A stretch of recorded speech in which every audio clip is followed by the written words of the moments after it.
میرے نبی پاک علیہ السلام کے درویش صحابی تھے حضرت سعید بن زید رضی اللہ تعالیٰ عنہ، فقیر فاقہ مست حضرت عمر رضی اللہ تعالیٰ عنہ کے قریبیوں میں سے تھے۔ ایک عورت نے الزام لگا دیا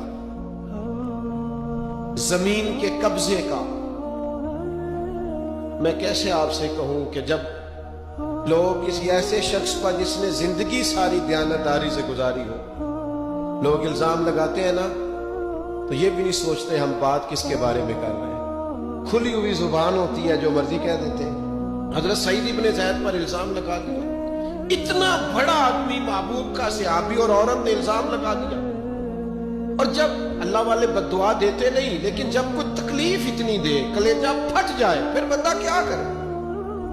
وہی بات کہ اب وہ کچھ کہہ نہیں سکتے تھے، ایک عورت پر کس طرح کی بات ہو سکتی تھی؟